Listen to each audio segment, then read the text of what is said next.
M news కి స్వాగతం. మండపేట కలవపువ్వు దేవి centre లో వెంచేసి ఉన్న శ్రీ దుర్గమ్మ అమ్మవారి ఆలయం వద్ద రోజు శుక్రవారం కావడంతో ఆలయ వ్యవస్థాపకులు రెడ్డి బ్రహ్మణ చౌదరి కుటుంబ సభ్యుల సూచనల మేరకు ఆలయ పూజారి అయినవిల్లి రాజరాజేశ్వర రుద్రసింహ ఆధ్వర్యంలో దుర్గమ్మ అమ్మవారికి వివిధ అభిషేకాలు, మహిళలచే ప్రత్యేక కుంకుమ పూజలు నిర్వహించారు. ఆలయానికి వచ్చిన భక్తులకు ప్రసాద వితరణ చేసిన ఆలయ నిర్వాహకులు.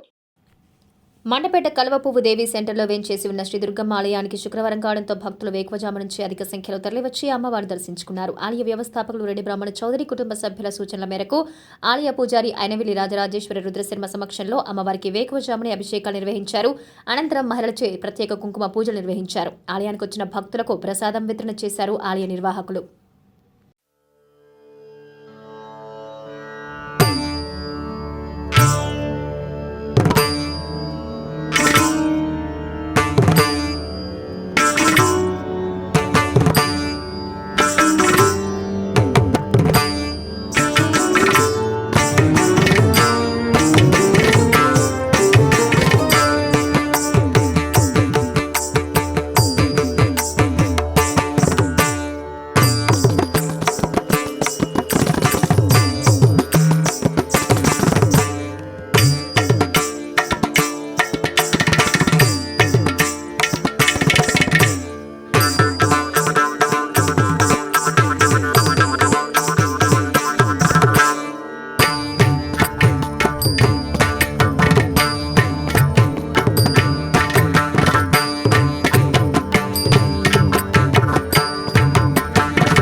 మరిన్ని తాజా వార్తా విశేషాల కోసం ఎం న్యూస్ ని సబ్స్క్రైబ్ చేయండి, మీ మిత్రులకు షేర్ చేయండి.